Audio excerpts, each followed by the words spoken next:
Aujourd'hui, j'avais envie de vous partager un peu ce que j'avais apporté dans ma trousse maquillage, donc mes essentiels de voyage, point de vue beauté, donc carrément le maquillage. Le fait que j'ai choisi ces articles-là pour partir pendant 2 semaines de vacances, ça signifie que de 1, je les aime beaucoup, de 2, ils sont pratiques, de 3, ce sont des incontournables à mon avis. Donc sans plus tarder, allons-y et je vais présenter les produits un peu dans l'ordre dans lesquels on va les appliquer sur le visage.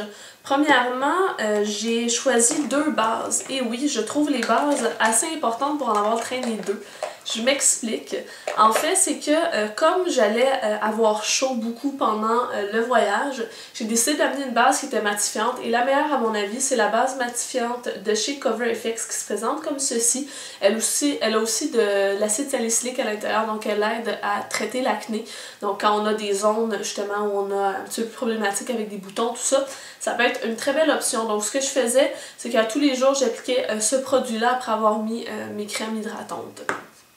J'ai traîné aussi la Porefessional, vous le savez, c'est pas mal ma favorite pour venir flouter les imperfections en ce qui a trait au relief du teint.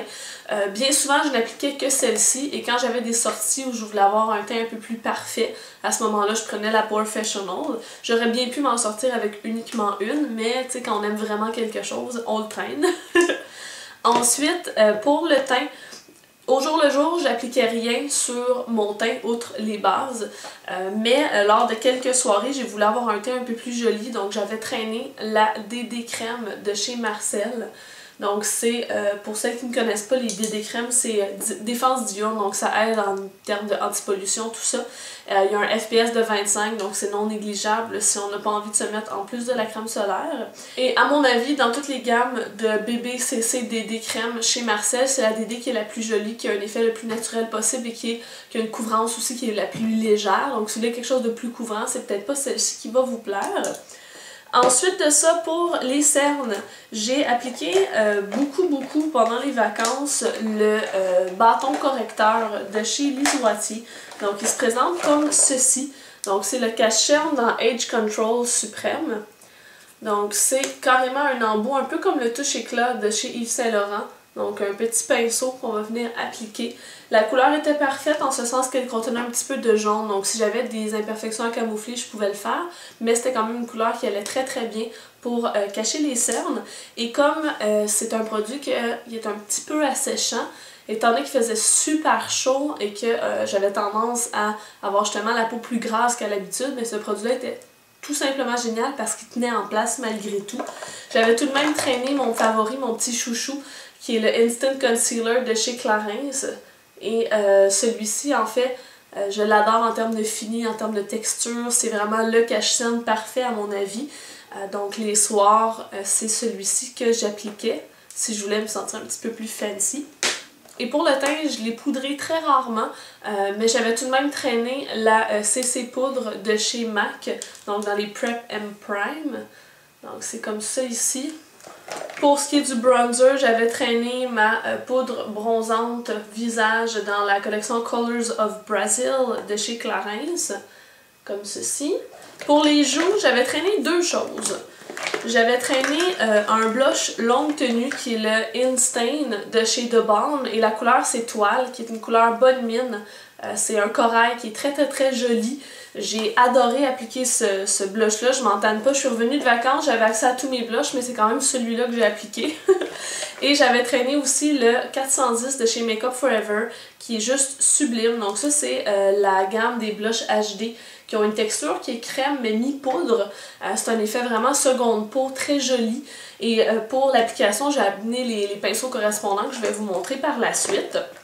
Pour ce qui est du maquillage des yeux, j'avais traîné la Primer Potion, un petit format que j'avais eu dans une des palettes Naked, si je me trompe pas. La version originale, j'ai beaucoup appris à l'aimer si on veut. J'ai traîné aussi comme produit un crayon Kohl, c'est le Long Lasting Eye Pencil de chez Essence, petit prix, très bon achat, je vous le suggère fortement. Pour ce qui est des ombres à paupières, j'ai traîné ce duo de chez L'Oréal. Malheureusement, il n'existe plus, mais je l'aime vraiment beaucoup. C'est 2 couleurs très jolies. Donc, c'est un doré mordoré et un prune qui sont très beaux. fini très joli. Et comme palette, je galérais un peu à choisir laquelle j'allais prendre pour partir et finalement c'est la Lorac Pro qui a gagné. J'ai vraiment pas eu de problème à m'amuser avec cette palette là. J'ai pu faire des maquillages autant de jour que de soir et des trucs mat ou pas, et même pour les sourcils. Habituellement, en tout cas dernièrement, j'utilisais un feutre qui était le feutre à sourcils de chez Marcel, mais il a commencé à beaucoup moins bien couler. Comme on est en voyage, il était plus à plat qu'à la verticale pour que le liquide coule à l'intérieur, ce qui a fait en sorte que je pouvais plus vraiment l'utiliser. Donc je me suis tournée vers ma palette de Lorac Pro et j'ai pris dans les fards plus foncés mat pour faire mes sourcils. Donc ça a été génial, c'était comme un 2 en 1. J'avais produit pour sourcils et ombre à paupières avec cette palette là. Et j'ai pris aussi le Gimme Brow de chez Benefit pour venir fixer et placer les poils de mes sourcils. Et pour finir, le eyeliner que j'ai traîné, c'est mon Line Stiletto, de chez Maybelline. Donc une pointe feutre. Et le mascara que j'avais traîné, c'est le Hypnose Drama de chez Lancôme. Au départ, je l'aimais beaucoup, mais je trouve qu'il a séché quand même assez rapidement et que l'application faisait facilement des amas.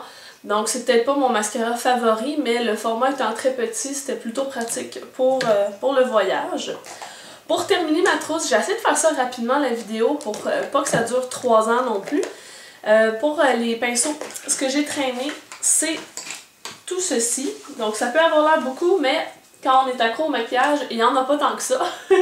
Donc si j'y vais pour le teint, j'ai 2 fois le même pinceau qui servait à des usages différents, qui est celui-ci, c'est le F40 de chez Sigma. Donc c'est un pinceau en angle qui est prévu pour justement les joues. Il y en a un que j'ai utilisé pour le blush et l'autre qui était pour la poudre CC de chez MAC. J'ai utilisé ce pinceau du haut fibre là pour venir faire le bronzer. Et pour les fois où j'ai utilisé le Make Up Forever, le blush, j'ai traîné avec moi le pinceau que... En tout cas, je ne sais ce que j'ai fait avant ce pinceau et ce blush. C'est le 148 Straight and Wavy pour appliquer justement le blush en crème. Pour les yeux, j'ai traîné tout ça. Pourquoi est-ce que j'en ai traîné autant? C'est que dans la palette de chez Lorac Pro, il y a des fards qui sont des tons froids et des fards qui sont des tons chauds. Comme je ne prévoyais pas de nettoyer mes pinceaux pendant les 2 semaines, d'utiliser le même truc pour estomper dans le creux pour des tons chauds et des tons froids, c'était peut-être pas nécessairement une bonne idée parce qu'il allait avoir un transfert de couleur et j'allais pas nécessairement obtenir le résultat escompté. Ce qui fait en sorte que j'ai pris 2 pinceaux plats pour appliquer l'ombre à paupières. Donc un qui était plus pour les tons froids, comme les petits roses pâles, tout ça. Et l'autre qui était plus pour les tons chauds, donc le light bronze, la couleur qui était plus dorée, etc. Même chose pour le creux. Celui-ci a servi, donc celui-là c'est le E25 de chez Sigma. Et celui-là a servi pour les couleurs chaudes, donc les bruns pour le creux. Alors que mon 224 de MAC a servi pour le petit fard mauve ou les fards plus froids pour le creux. Si j'ai passé tout droit pour nommer ceux-ci, j'ai pris le 305 de Sedona Lace et le Eye Shading Brush de chez EcoTools.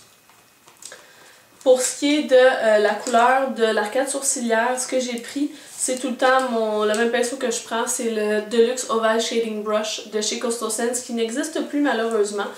Il existe probablement un équivalent maintenant dans la gamme de chez Coastal Scents quand même. Pour le ras de cils inférieur, j'ai pris le pinceau estompeur de Quo. J'avais traîné, mais je n'ai pas vraiment utilisé un pinceau pour venir fondre, pour venir estomper le maquillage de façon précise pour un look de soirée, mais finalement je ne l'ai pas utilisé. Et pour terminer, mon fidèle ami le goupillon, si je me faisais une tache de mascara. Et de l'autre côté, avec les poils plus raides, ça a permis justement de faire le maquillage de mes sourcils. Et celui-ci, c'est le sourcil et cils de chez Lise Wattier. Ça, vous pouvez en trouver dans pas mal toutes les marques. Donc voilà, ça fait le tour. Je vais écrire la liste précise de tous les produits dans la barre d'informations. Comme ça, vous allez pouvoir avoir le détail. Si jamais vous avez des questions, je vous invite à les mettre dans les commentaires. Sur ce, moi je vous souhaite une bonne fin de journée. Puis on va se voir dans une prochaine vidéo. Bye bye!